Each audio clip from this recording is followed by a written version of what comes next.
in-depth, investigative. This is KXAN News Today. A big difference this morning across the Texas Panhandle, from raging wildfires, scorching land, now land covered in snow. Areas around Amarillo receiving 1 to 4 inches of snow. Yeah, extreme weather there. While the deadly wildfire in the Smokehouse Creek Fire is what it's named, that's burned more than 1 million acres. That is making it the largest wildfire in Texas history. The Texas A&M Forest Service says it's only about 5% contained, but the snow that you're seeing there is helping with the containment efforts. You can see where the snow is now covering charred cars and vegetation. The Smokehouse Creek Fire is now being blamed for the death of 2 people. The most recent, family of Cindy Owens, saying she died from her burn injuries. And earlier this week, the grandson of 83-year-old Joyce Blankenship said her body was found Wednesday in her burned home. Today, we could get a better idea of just how many homes are destroyed by this fire.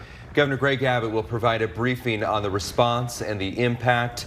Amarillo Congressman Ronnie Jackson saying the governor's declaration will be in effect until the community can get back on its feet. A lot of these people lost everything they have. They lost their homes, they lost their animals, they lost their vehicles. They don't have the resources to replace this, and some of them don't have the insurance to help as well. Now, the wind is a major concern when it comes to this, when it comes to fighting the fire, Kristen. Yeah, absolutely. Wind is what drives fire movement, unfortunately, and it's likely that we're going to be looking at more wind this weekend. Let me show you what's going on radar here, because the rain and snow that did work with crews yesterday to help them battle these blazes up in the Panhandle, that has since moved out. Drier air will fill in its place. So although our wildfire threat here at home isn't too concerning, I mean, most of us are in that low to moderate category, which is typical for this time of year to see that. We do have higher fire concerns out across the Panhandle and portions of the South Plains. That 3 out of 5 risk in the yellow color. So it'll be something we'll be keeping very close eyes on for our friends and family and fellow Texans up in the Panhandle, trying to pick up the pieces. And of course, this fire's not out yet. It's long from being out with how big it is. We will provide updates for you throughout the day and throughout the weekend. As far as what we've got a little closer to the Austin area, this is Georgetown.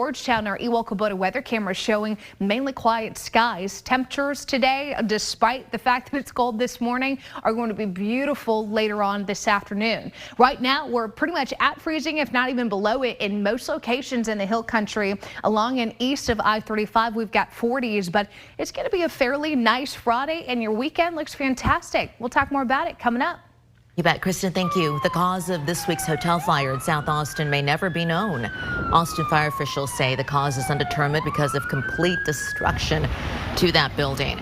The estimated loss is at $3 million. More than 120 firefighters worked to put out that fire at the Caswello Hotel near Old Torf and I-35. There was one firefighter who was injured, but no word yet on that person's condition this morning, but we'll continue to check. There's also this: while the worst of the pandemic is in the rearview mirror behind us, the impact on students, especially those facing economic challenges, and teachers still lingering. But there are some students and staff that are really beating the odds. Nabil Ramadna spoke with Austin ISD and how things are going now and how one school is winning awards for the work they're doing. Inside St. Elmo Elementary School, Principal Ben McCormick makes his rounds. Getting to know all 300-plus students is key to their success. We just use that relationship to figure out what we need to do to help every kid in their unique situation. This is important, as some still feel the impacts from the pandemic, when many students fell behind while working from home. We're working now on not just building the capacity in our students and addressing the gaps that were created during the pandemic. We're also building the capacity of some of our teachers. Title I schools were hit hard. Students and families that are experiencing poverty, and they're experiencing it at a larger margin. Students in these schools face challenges like language barriers, generational poverty, lack of resources, but also teacher vacancies. There are a larger number of vacancies at our lowest performing schools. And even when we do fill those positions, you will notice there's a large number of novice teachers. More than 39,000 students in Austin ISD are enrolled in schools that participate in school-wide Title I. St. Elmo is one of those schools. We are 80% plus economically disadvantaged here. But that hasn't stopped them from being successful. St. Elmo was recently named a Texas Gold Ribbon school. It is kids in high poverty, high needs situations that are still showing growth and having success in terms of growth. McCormick says despite the challenges his students face and even the struggles during the pandemic, his staff makes sure his students have all the tools they need to succeed. The last state rating that we had, we were rated an A school. Bill Ramadna, KXAN News. St. Elmo says that a big part of its success is due to the community partners. Groups like Foundation Communities help students with their academics, their after school, and offer some food pantries as well. St. Elmo also received a grant to build a butterfly garden, and Principal McCormick says the more resources, the better the outcomes for the students.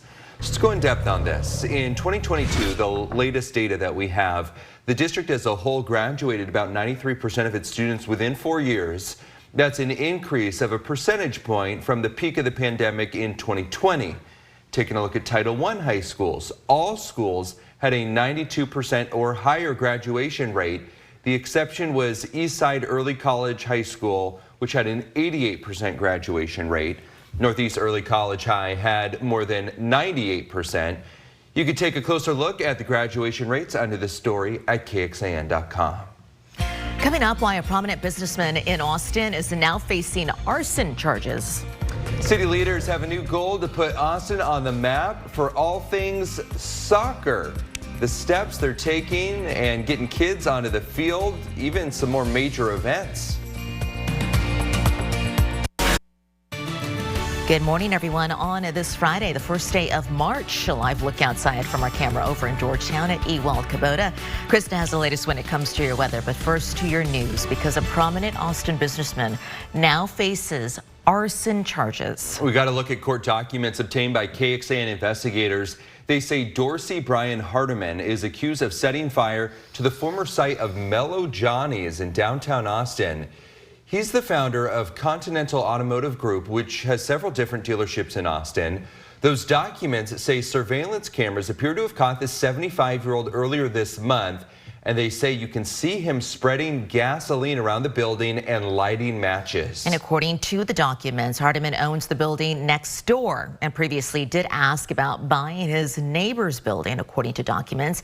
In addition to the arson arrest, he faces a charge of burglary of a building.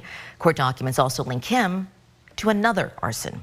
A car crashed into a North Austin restaurant and left a big hole in the side of that building. Faux van off of 183 and Burnett Road. Based on the damage inside that building, you can see this car shattered a glass wall, plowing through some of the tables there. A man we talked with says he was alarmed to see the aftermath. I've been to this establishment many of times and have sat based on the wheels of the car directly in that line of sight as it kind of ends its path is where you check out after you finish eating, and it's just scary to see. The owner of the restaurant told KXAN no one was hurt. We still don't know what caused the driver to crash, though. The alternatives for people awaiting trial and how it's even saving money. Improvements beginning at a local county jail that was overcrowded and understaffed just a bit ago. We have the latest update on the Javier Ambler case here in Travis County. The witnesses that took the stand on this day of the trial, where 2 Williamson County deputies are charged with manslaughter. Big weekend ahead for Texas baseball and Austin FC. We'll preview it later in sports. Keep it in. Good morning. This is a live look over North Austin. Q2 Stadium there has a break this weekend, and then the Verde and Bell Black are back. See the little tongue twister there. Coming up on, I believe it's the 9th, their next home game. Okay, let's go down to Hays County. And for years, the Hays County Jail has been overcrowded and understaffed. So much so that inmates have had to be outsourced to other jails throughout the area. And that's costs money. The county leaders say things are getting better. Sam Stark talking to them about the programs they say are working. Just over 75% of inmates being held in Hays County jails haven't had a trial or conviction yet. The number, compared to statewide statistics, is high. The LBJ School of Public Affairs estimated around 62% of the state's jail population is awaiting trial. But compared to 2022, when 83% of inmates in Hays County were locked up with no conviction, it's getting better. We believe over time that we can really reduce the population pretrial in our jail with significant programs. Alex Villalobos says through the Hays County Judicial Department, some who are accused of a crime can await their trial outside of the county jail as long as they abide by certain court-appointed rules. It's affected the overall number. We want to see a lot more. We want to see a lot more where we can. But overall, the effort of this department that we created is to process people that had just been recently incarcerated and create alternatives to keeping them in jail before their day in court. Hays County Judge Ruben Becerra said he prioritized these services as the most fundamental thing in our, American way of life. It is innocent until proven guilty. San Marcos-based nonprofit Mano Amiga says this is a step in the right direction, but wants to see more funds pumped into public health rather than the criminal justice system. We really are calling on our county to fund robust services on the front end before someone has gone through the traumatic experience of an arrest and dealing with the criminal justice system. In Hays County, Sam Stark, KXAN News. Thank you, Sam. And not only do these programs make the jails less crowded, but they also save the county millions of dollars. In December of 2022, Hays County had to send nearly 300 inmates to other jails because of overcrowding at the time, and that cost the county nearly $25,000 per day. Wow. When we go in depth here, Travis County is also working to lower the amount of people in its jail, and they're doing something with a mental health diversion program, and that's going to start soon, we're told. Pilot program includes a 25-bed facility and a walk-in mental health clinic for both adults and for children. County leaders say about 40% of people in Travis County, the jail, have a mental health diagnosis. Huge population. If substance abuse disorders are included, that number increases to about 70%. Travis County Judge Andy Brown has said that he hopes the pilot program will be up and running in just the next few months. Turning back to the wildfires up in the Panhandle, take a look at this satellite imagery taken between this past Monday when the fire started and Wednesday. It shows just the massive growth of these wildfires when some of them started to merge together. For some perspective on how the fire compares to Central Texas, the Smokehouse Creek fire covers more than 1 million acres. According to the National Interagency Fire Center, the wildfire is nearly 7 times the size of the city of Austin, and the wildfire threat, unfortunately, not over. Texas A&M Forest Service saying strong winds will increase again this weekend, and even the humidity is expected to come down, making it real tough for the crews up there. So the snow helped, but it's not going to help enough? Yeah, unfortunately, it was a one-day deal yesterday. We got a couple inches of snow in parts of the Amarillo area, but it'll melt quickly with sunshine today and really tomorrow with wind gusts up to 40 miles per hour and humidity less than 10%. I mean, that's enough for those fires to continue growing. Yeah. They've gone through so much. Yeah, hard to believe too, right? With 1 million acres. Let me show you what the air looks like now, because the dew point's, again, a good gauge of moisture for us. Lower the number, drier the air, and dew points in the 30s. That's pretty dry up there and expected to get drier in the days to come. Right now, we've got dew points here locally in the 40s. Rain is moving out. It will not come back today. In fact, there's going to be sunshine from top to bottom across Texas today. We are going to be looking at some low morning cloud cover here in Central Texas, clearing within the next few hours, but that's why it looks a little gray, a little fuzzy on our Indeed domain camera. 45 degrees, temperature is chilly on your way out the door this morning. In fact, just downright cold in the hill country as we are flirting with freezing there in Mason and Fredericksburg, sub-freezing in Lerno and San Saba. 40s is what you'll find across the Austin Metro. You've got more of those 40s out in the eastern counties this morning. Temperatures a little cooler west of I-35, I should say, as we get into the later part of the afternoon, though. This is going to change. I mean, there is no doubt you will notice the warming trend as we go from the 40s yesterday afternoon to the 70s today, at least 20 to 25 degrees warmer. I mean, we quickly turn the tables here and get back to the spring-like pattern for our first day of March. Like I said, skies are going to show you plenty of sunshine later this afternoon. Blue skies from Mason to Fayette County expected. And as far as the rain coverage goes, you've got nothing to worry about with showers or storms for the weekend. In fact, temperatures get a little warmer, a mix of sun and clouds. It's not until Monday do we start talking the opportunity for rain again. Not everybody will see these rain chances, though. Monday and again into early Tuesday, we're going to be watching for a little disturbance and potentially the help with the Texas dry line setting up. That brings in a low opportunity for storms and showers to start the week, but then we'll probably continue that Wednesday into Thursday with another little disturbance on the way. So although these storms aren't necessarily big and getting a direct path through the state, we've got a little piece of energy here and there every couple of days, and with a combination of that boundary out west, it gives us at least the chance of seeing some showers and storms drift our direction. Rainfall potential, though, looks low, ½ inch or less between now and the middle of next week. So I don't want to get your hopes up. This 7-day forecast shows 4 days of rain chances, but we're not expecting rain every day, and we're not expecting this to be a washout. So take what we can get. Again, March just started. Hopefully we can get back in that storm track here a little later on into the month. But 70s today, turn to 80s tomorrow, Sunday, and Monday. We take those warm temperatures despite the fact that the rain chances will be here all the way through the end of next week. And I got to tell you, I'm not seeing a freeze. I'm not seeing a freeze this week. I'm not seeing a freeze next week. So there is a good chance that we could be done with freezes for the season. Turning now to the threat of potentially some strong storms within some of those shower chances early next week. But be sure to stay with us for updates as we fine tune that forecast getting closer. Sounds good. Thank you, Kristen. The Senate sent a short-term spending bill to the president's desk, and this will extend the deadline on a partial government shutdown. The vote came just hours after the House passed the bill last night, and a day before a portion of government funding was scheduled to expire. The stopgap measure buys lawmakers more time to fund all federal agencies through September. Their goal is to fund half of the government spending bills by March 8th and the other half by mid-March. If you've had to drive your children out of town for soccer games, we talk about this like every weekend. All the time, yes. You know it. You will appreciate what's coming here. You will. This week, Austin City Council voted to move forward with the proposal to make Austin a better soccer city. What does that mean? KXAN's Grace Reader explains.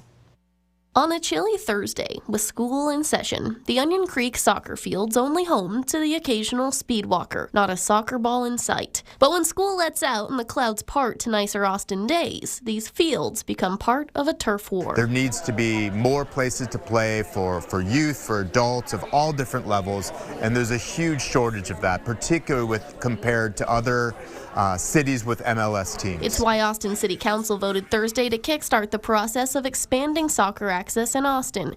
Councilmember Vanessa Fuentes brought the item forward, and in part it asked the city to find ways to increase the number of fields available, expand youth programs, and attract new soccer events to the city. The founder of Soccer Assist, a nonprofit that's helped build many pitches around Austin, says he's excited the ball's rolling on this. Austin calls itself a live music city. There's plenty of places to go to, play, and listen for live music.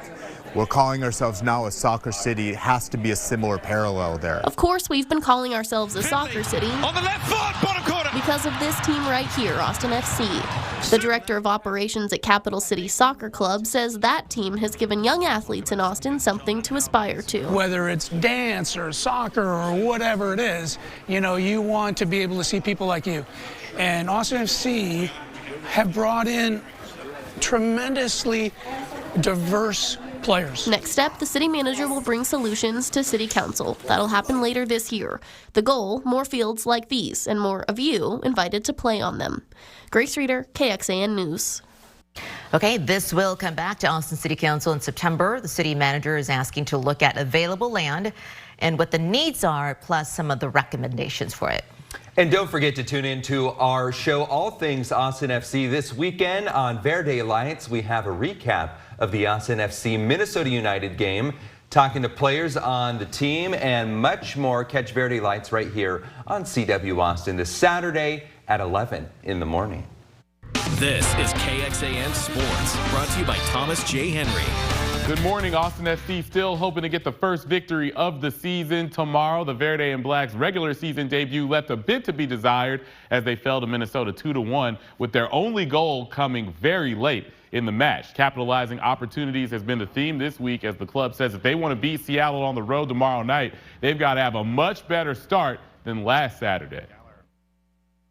know, you're in front of your home fans, and a half like that is unexcusable and inexcusable to our fans, but especially to ourselves. You know, we've been working so hard, and to play a first half the way we did was tough. But you know, this week in training, you can see I think everyone was bothered by it. The training has been good, and now we're going to Seattle to grab a result. All right, baseball. Texas has certainly been seeing things clearly at the plate as of late, scoring 50 runs in their last 5 games over the span of a little over a week. Can't forget the pitching as well, only giving up 7 runs in that span. That is exactly the mojo in which Longhorns hope carries over in the showcase, in which they lead off with LSU, the defending national champs tonight. The Longhorns want to get wins, get better, and get respect. People look down on us because we're young and new. I think, you know, coming out of this series, you know, we can definitely, you know, turn some heads on our ability to compete in the SEC one. But you know, that's just the main thing. I'm really excited just to see how the crew responds to, you know, a different challenge, new environment, and 3 pretty good teams as well. So that'd be a good test for us. And the first pitch is set for 7 o'clock. That does it for sports. Let's go back over to you. Thank you, Jonathan. For those listening on the KXAN Today podcast, thanks for joining us. I wish you could see what we're showing you here. The Cowboy Breakfast gets underway this morning as we're just a week until the start of Rodeo Austin. We will have a live report and some food sampling as well coming up.